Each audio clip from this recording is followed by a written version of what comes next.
بسم اللہ الرحمن الرحیم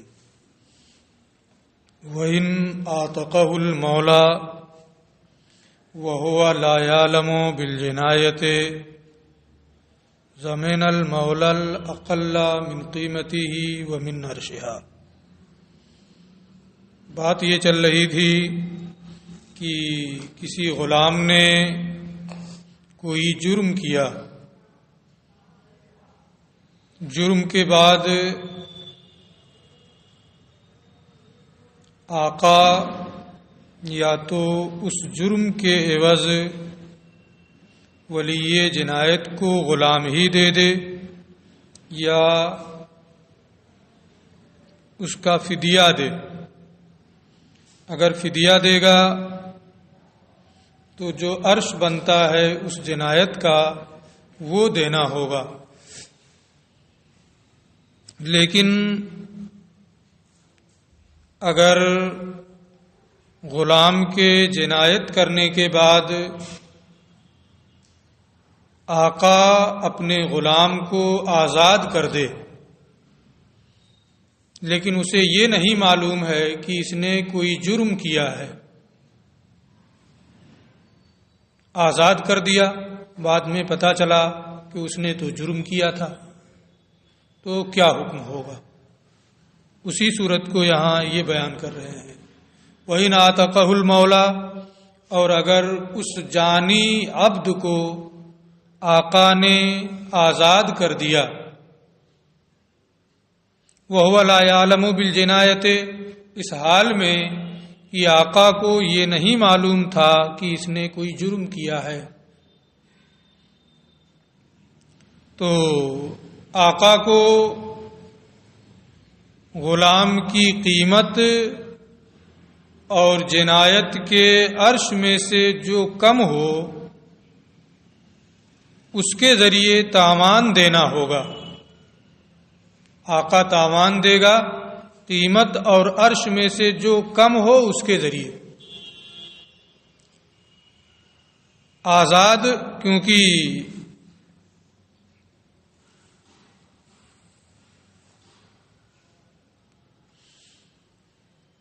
ولی جنایت کا جو حق ہے آزاد کرنے کی بنیاد پر اس نے وہ حق فوت کر دیا ہے، لہذا تاوان تو بہرحال دینا ہوگا، لیکن آزاد کرنے کی وجہ سے یہ نہیں ہوگا کہ اب فدیہ دینا لازم ہو جائے۔ فدیہ دینا یہ لازم نہیں ہوگا، کیونکہ اس نے آزاد کیا ہے اور اسے معلوم ہی نہیں تھا کہ اس نے کوئی جرم کیا تھا، اور جب معلوم ہی نہیں تھا تو فدیہ کو اختیار کرنا نہیں ہوا کہ ہم اسے آزاد کر رہے ہیں فدیہ دے دیں گے، یہ نہیں، بلکہ بغیر علم کے آزاد کیا ہے، اسے کچھ معلوم نہیں ہے کہ اس نے جنایت کیا ہے یا جنایت نہیں کیا ہے، بعد میں معلوم ہوا، تو اب اس صورت میں چونکہ اسے وہ آزاد کر چکا ہے، اس لیے اس کی قیمت کے ذریعے سے بھی فدیہ دے سکتا ہے، اور جو عرش بنتا ہے اس جنایت کا وہ بھی دے سکتا ہے، دونوں میں جو کم ہو اسی کو اختیار کر لے اور دے دے، ٹھیک ہے۔ وَإِنْ بَاعَهُ أَوْ آتَقَهُ، اور اگر غلام کو بیچ دیا یا اسے آزاد کر دیا، بعد العلم بالجنایت، جرم کا علم ہونے کے بعد، یعنی معلوم ہے کہ اس نے جرم کیا ہے، جنایت ہے اس کی، غلام کی، اس کے باوجود علم ہوتے ہوئے وہ اسے بیچ رہا ہے یا اسے آزاد کر دے رہا ہے، اس کا مطلب کیا ہوا کہ ہم غلام نہیں دیں گے۔ جب جانتا ہے کہ جرم کیا ہے، اس کے باوجود بیچ رہا ہے یا آزاد کر رہا ہے، اس کا مطلب کیا کہ ہم غلام اس جنایت کے عوض نہیں دیں گے، تو اس صورت میں وہ فدیہ کو کے بجائے عرش کو اختیار کرنے والا ہے، غلام کو جب جانکاری کے بعد بیچ یا آزاد کر رہا ہے. اس لیے عرش اور فدیہ میں سے، عرش اور اس کی قیمت میں سے جو کم ہے اس کے ذریعے نہیں، بلکہ صرف عرش متعین ہے، کیونکہ بیچ کر یا آزاد کر کے جاننے کے بعد وہ عرش کو اختیار کر رہا ہے. وَإِنْ بَاعَهُ أَوْ عَتَقَهُ، اور اگر غلام کو بیچ دیا یا آزاد کر دیا جرم کا علم ہونے کے بعد، وجب علیہ العرش، تو بالاتفاق اس پر عرش واجب ہے. وَإِذَا جَنَى الْمُدَبَّرُ وَأُمُّ الْوَلَدِ، اور جب مدبر غلام یا ولد باندھی کوئی جنایت کرے، یہ آقا کے مرنے کے بعد آزاد ہوتے ہیں، تو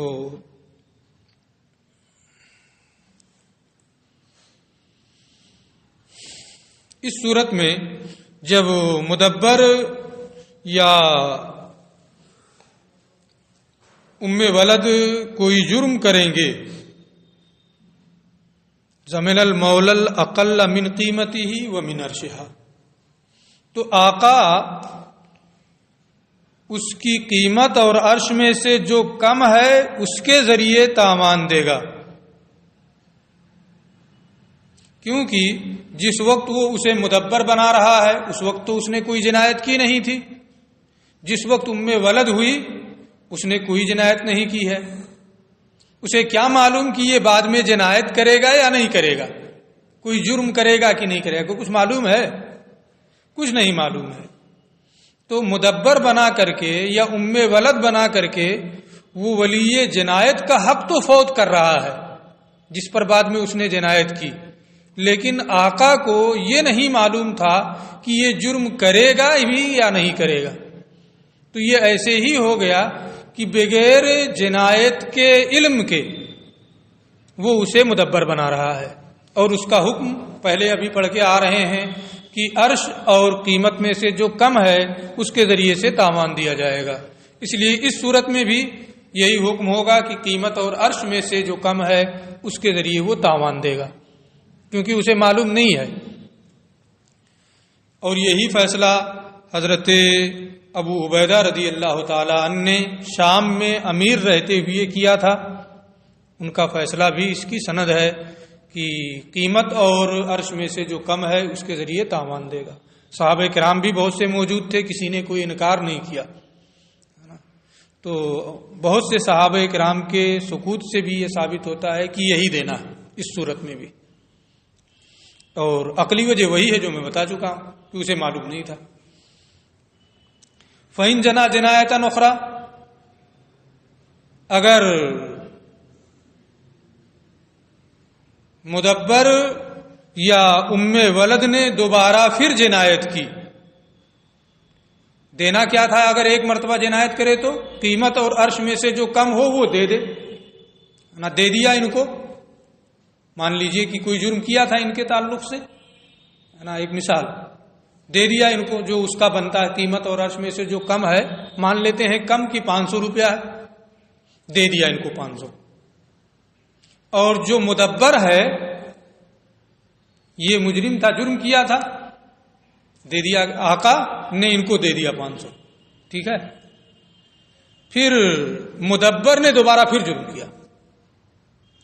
تفصیل اس لیے کر رہا ہوں کہ مسئلے کی نوعیت تھوڑا بدلے گی، ہے نا، مثال اس لیے دے رہا ہوں. اس نے پھر جنایت کی. ایک مرتبہ میں دے چکا ہوں اس جنایت کا عوض، قیمت یا عرش میں سے جو بھی کم تھا 500 دے دیا، ہے نا. فَإِن جَنَا جِنَایَةً أُخْرَىٰ، اس نے پھر دوبارہ مدبر نے جنایت کی. وَقَدْ دَفَعَ الْمَوْلَىٰ قِیمَتَهُ إِلَى الْوَلِيِّ، اور مولا نے اس کی قیمت ولی اول کو دے دی ہے.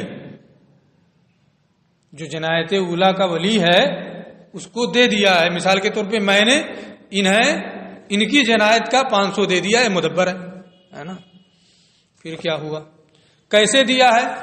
بے قضائن.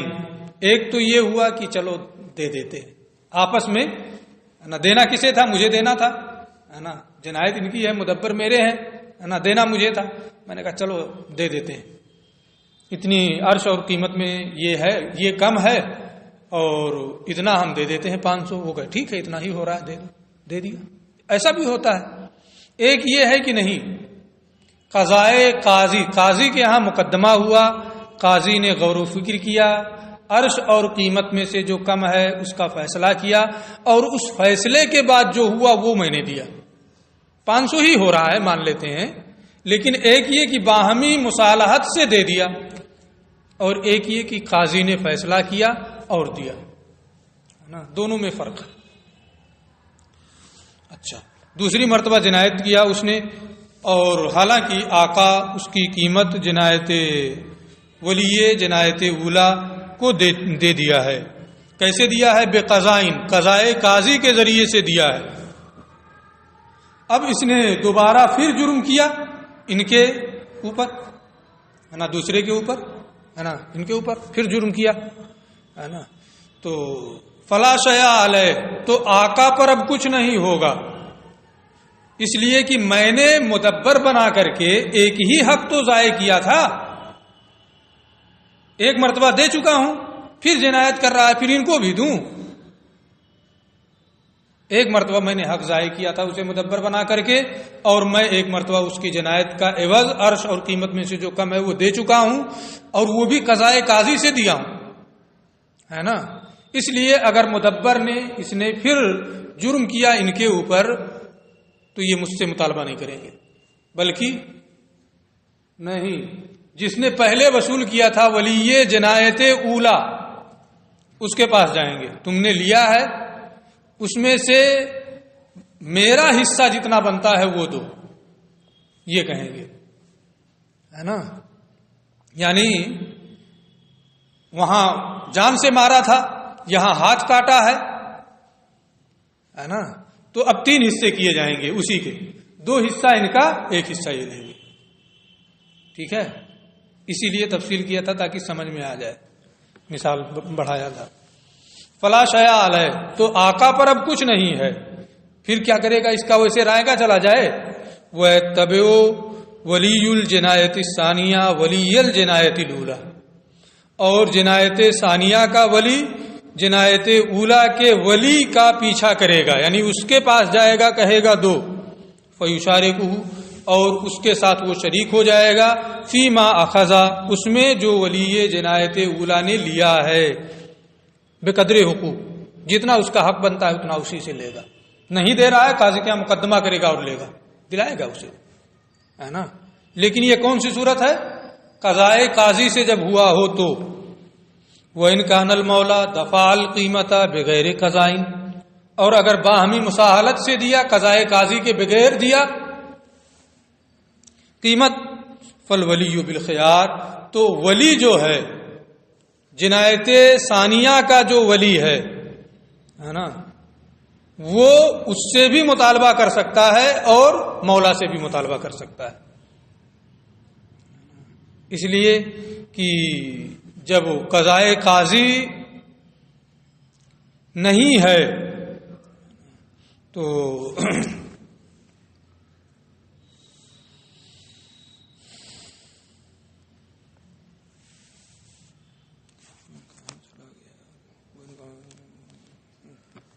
اچھا، وفل ولی بالخیار، تو ولی جنایت ثانیہ یہ کو اختیار ہوگا انشاء اتباع المولا، اگر چاہے تو وہ آقا کا پیچھا کرے، اس سے کہے کہ دو میرا، ہے نا. وہ انشاء اتباع ولی الجنایت الاولی، اور اگر چاہے تو وہ جنایت اولا کے ولی کا پیچھا کرے اور وہ کہے کہ اس میں مجھے بھی شریک کرو. اور یہ فرق اس لیے ہے کہ اگر قضائے قاضی سے دیا ہے تو اس کا قبضہ جو ہے اس سے اس کے اختیار کے بغیر ختم ہو گیا، ہے نا، اس کا اختیار نہیں رہا اس میں، ہے نا. اور اگر بغیر قضائے قاضی کے دیا ہے تو ایسی صورت میں اس کا قبضہ اس کے اپنے اختیار سے زائل ہو رہا ہے. دونوں میں فرق ہے. قاضی اس پر جبر کرے گا کہ دو نا، تو اس کے اختیار کا دخل ہے، اس کے اختیار کا دخل نہیں ہے، اسے دینا ہی دینا ہے قاضی کے دباؤ کی وجہ سے۔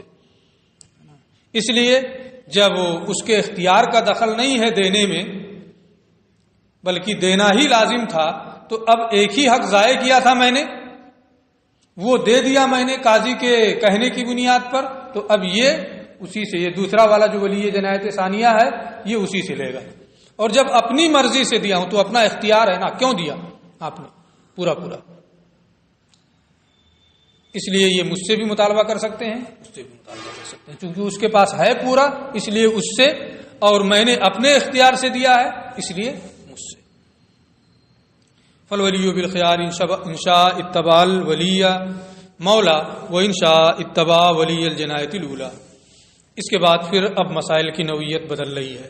وَإِذَا مَالَ الْحَائِطُ إِلَىٰ طَرِيقِ الْمُسْلِمِينَ، اور جب دیوار مسلمانوں کے راستے کی جانب جھک جائے جس سے عام طور پر لوگ آتے جاتے ہوں، تو کوئی بھی مطالبہ کر سکتا ہے کہ بھائی اس کو صحیح کر لو، ہے نا، جو اس سے آتے جاتے ہیں کوئی بھی کہہ سکتا ہے۔ فَطُولِبَ صَاحِبُهُ، مالک سے مطالبہ کیا گیا اسے توڑنے کا اور صحیح کرنے کا۔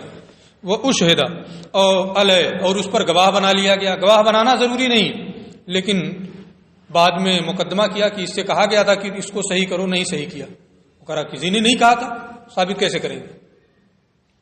ثابت نہیں کیا جا سکتا ہے نا، اس لیے گواہ بنا لیں تاکہ اگر ضرورت پڑے تو گواہی بھی پیش کی جا سکے۔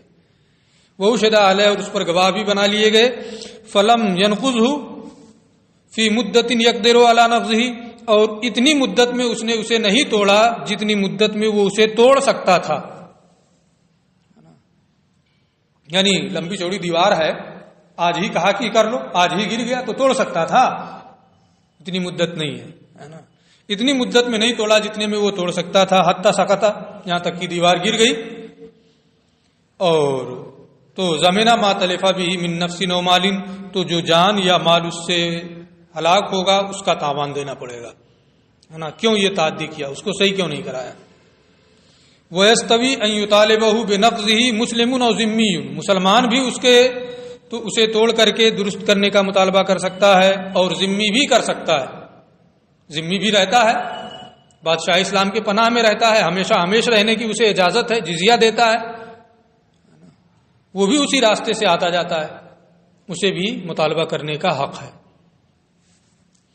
وَإِن مَالَ إِلَىٰ دَارِ رَجُلٍ، اور اگر دیوار کسی کے گھر کی جانب جھک جائے، فَالْمُطَالَبَةُ لِمَالِكِ الدَّارِ خَاصَّةً، تو اب سب کو مطالبہ کرنے کا حق نہیں ہے کہ کوئی بھی پہنچے اور مطالبہ کرے، جس کا حق ہے وہی مطالبہ کرے گا نا، گھر کے مالک کو مطالبہ کرنے کا حق ہوگا صرف۔ یہ بحث یہاں پوری ہو گئی۔ اب اس کے بعد ایکسیڈنٹ کے مسائل۔ فَإِذَا اسْتَدَمَا فَارِسَانِ، اور جب دو سوار آپس میں ٹکرا جائیں، دو سوار آپس میں ٹکرا جائیں، فماتا، اور دونوں مر جائیں، تو کیا یہ ہوگا کہ ہر ایک نے اپنے اپنے آپ کو مار لیا ہے؟ خود اپنی جان لے لی، ہر ایک نے اپنی اپنی جان ہر ایک نے خود لے لی ہے، یہ کہا جائے گا؟ نہیں، ہر ایک کی موت دوسرے کی جانب منسوخ ہوگی، اس لیے ہر ایک کے عاقلہ پر دوسرے کو دیت دینا ہوگا۔ فماتا، پھر دونوں مر جائیں، فعلی عاقلۃ کل واحد منہما دیت الآخر، تو ان دونوں میں سے ہر ایک کے عاقلہ پر دوسرے کی دیت ہے۔ وَإِذَا قَتَلَ رَجُلٌ عَبْدًا خَطَأً، اور جب کوئی آدمی کسی غلام کو غلطی سے قتل کر دے، تو غلطی سے قتل کیا تو کیا ہوتا ہے؟ دیت دینا ہے۔ غلام کو قتل کیا ہے تو اس صورت میں فعلیہ قیمتہ، غلام کی جو قیمت ہے نا، وہ بازار میں بکتا ہے نا، آزاد ہے اگر، تو دیت متعین ہے کہ 10,000 درہم، 1,000 دینار، 100 اونٹ دینا ہے ان میں سے کوئی ایک۔ لیکن اگر غلام ہے فعلیہ قیمتہ، تو ایسا کرنے والے پر، جرم کرنے والے پر، غلطی سے قتل کرنے والے پر اس غلام کی قیمت لازم ہوگی۔ لیکن یہ قیمت اگر وہ 50,000 کا ہے تو 50,000 نہیں دیں گے، جو دیت کی مقدار ہے، مثال کے طور پہ 10,000 درہم، اس سے 10 درہم کم، یعنی 10 کم 10,000 دیں گے۔ یہی منقول ہے، اس لیے ہمارے فقہا نے اسی کو لیا ہے حضرت عبداللہ ابن مسعود رضی اللہ تعالی عنہ سے. ولا یزاد علی عشرۃ آلاف درہم، اور 10,000 درہم سے بڑھایا نہیں جائے گا. فإن کانت قیمتہ عشرہ، اور اگر اس کی قیمت 10,000 درہم ہے یا 10,000 سے زیادہ ہے، قضا علیہ بعشرۃ آلاف الا عشرہ، تو ایسی صورت میں 10 کم 10,000 کا فیصلہ کرے گا. یعنی اگر 10,000 سے کم ہے تو جتنی قیمت ہے اتنا دینا، اور اگر 10,000 یا اس سے زیادہ ہے قیمت اس غلام کی تو 10 کم 10,000 دینا ہے. بالغم ما بلغ، یہ نہیں ہوگا کہ جتنی بھی قیمت ہو جائے، 1 کروڑ کا ہو جائے تو 1 کروڑ دیں، نہیں. اگرچہ وہ 50,000 کا ہے، 50 لاکھ کا ہے، دینا کتنا ہے؟ 10 کم 10,000. اور اگر 10,000 سے کم کا ہے تو جتنی قیمت ہے اتنا. یہی حضرت عبداللہ ابن مسعود سے منقول ہے. اور تحدید میں عقل کا دخل نہیں ہوتا ہے. یہ بتا رہے ہیں کہ 10 کم 10,000 ہے، اس کا مطلب رسول سے سنا ہو، ابھی تو کہہ رہے ہیں. وہ فی العامت